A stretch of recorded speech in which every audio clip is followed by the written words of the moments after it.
Hey everyone, this is Social Dissonance, also known as Shepard. Today I will be doing a Barioth tutorial with a hammer. For my equipment, I'll be using full Baggi with the blast piercing, which gives you Bombardier plus 10. For my weapon, I'll be using the red Bludgeon. It evolves out of the Peko hammer line. You have to use Rathalos parts. Some small thing I'd like to point out. I know he's in Area 6, so you don't want to be cold, so take the hot drink right away. But aside from that, only take your rations when your stamina is low. If you take them right away, it's a little bit of a waste of time. I usually like to wait until my stamina is a little low, so while I'm eating, my stamina goes up. Doesn't shave a lot of time off. I might save like 2 or 3 seconds, but you know, that time adds up.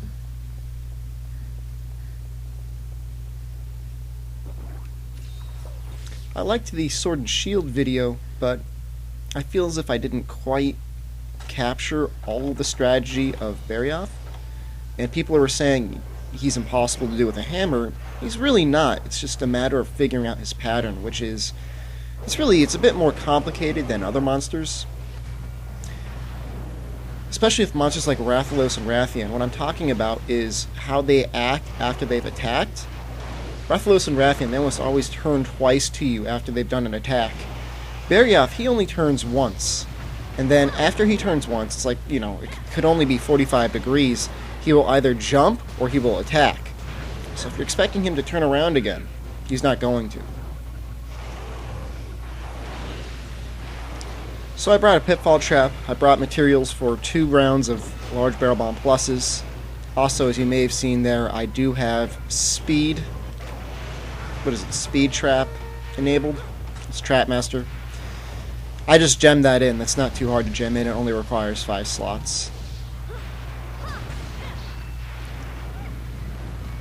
So we get the triple pound off. I got off the golf swing. It's the best part. Even if you can't get a full triple pound, it's going to be really hard to get on this guy.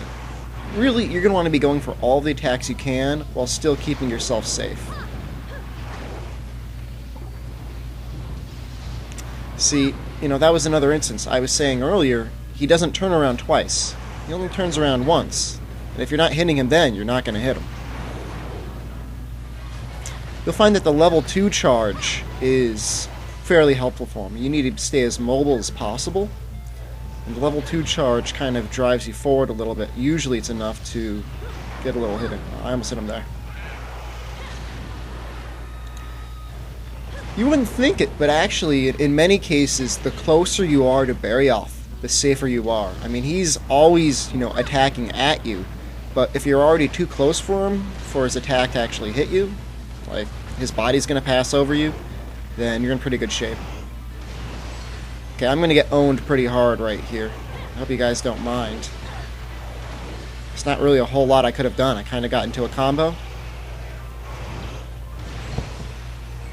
At the very least, I'll just be able to fight him lower on the ground. It's a bit better because you don't really have the added danger of being knocked off just like I did. Although I guess you do have the baggies to deal with, but that's alright.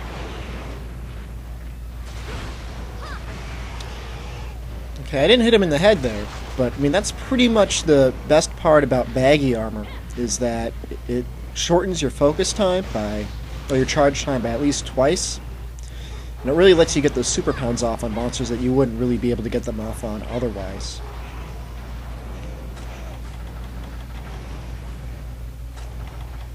I don't want to use first aids, I want to use mega potions. I only really use first aids when the monsters left the area to heal myself up to normal health. Otherwise, it's really not worth it all the time it'll take to heal you. You know, he'll probably hit you in the middle of healing and then damage you just healed will be gone.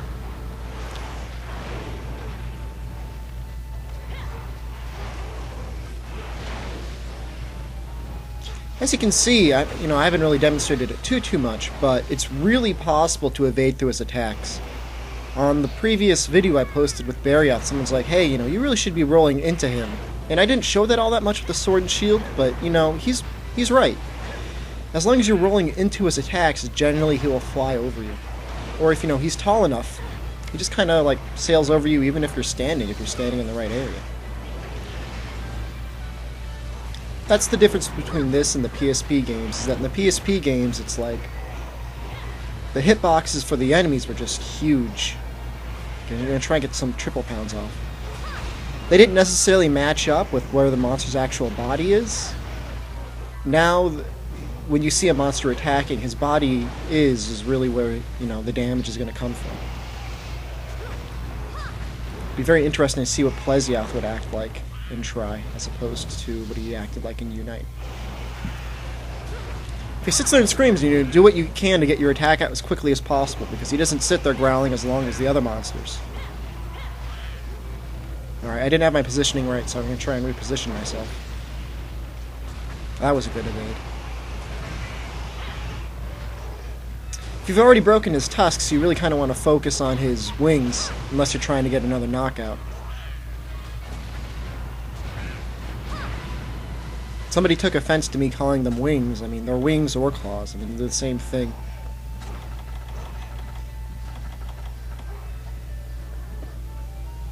Okay, I still have some large barrel bombs left. I'm going to combine them fairly soon.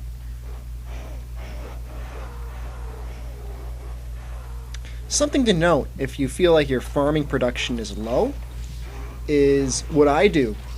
Is I always do quests during the day, and at night I go back to my bed and sleep. And what that means is that it effectively doubles the time it takes for you to produce things otherwise. That, and it's a lot easier to see during the day. But if you find that things just aren't being produced fast enough for your liking, you know, do quests during the day, and then, you know, sleep at night. You just go to your bed and click nap. Oh, that sucks. I thought he was going to land in it.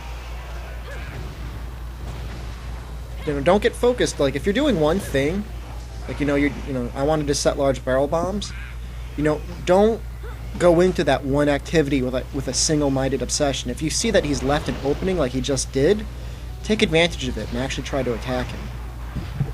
If you'd already set the trap will still be there, and the bombs that you've made will still be in your inventory. So, whenever you have a chance to hit them with your weapon, use that before you get them into the trap.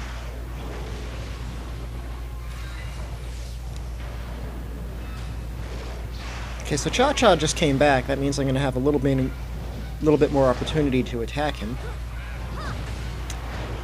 Got a lot of super pounds off on his face, and I believe I actually have Feline Slugger, so I'm confused as to why I haven't knocked him out yet. Okay, with the Cleanser, you can actually run at a normal rate when you're snowballed or mud, so make sure to use it at any other point when you would normally have a chance to use a potion.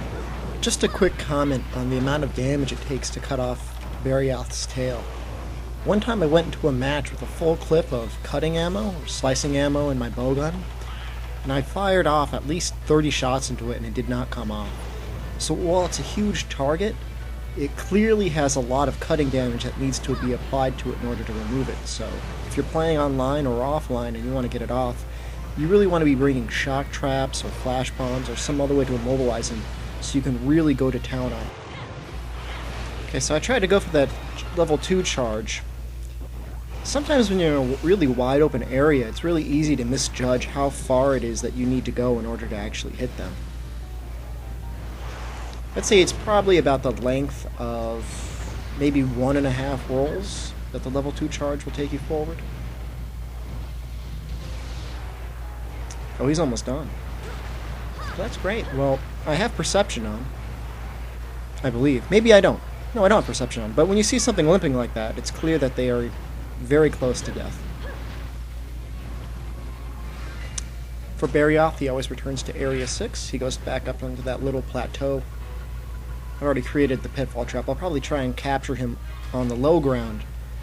It makes a lot more sense rather than trying to climb up and drop the trap. I'll just drop it right on the ground.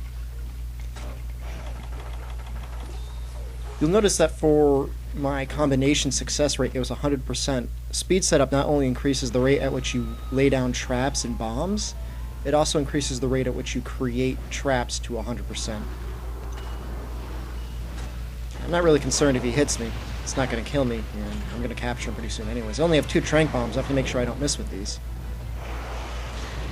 You may have realized that while Barioth attacks very quickly, none of his attacks are really suited to kill you instantly. An enraged Barioth charge is very painful. There are a lot of attacks in this game that are really painful, but he doesn't really have anything that you really have to be too concerned about.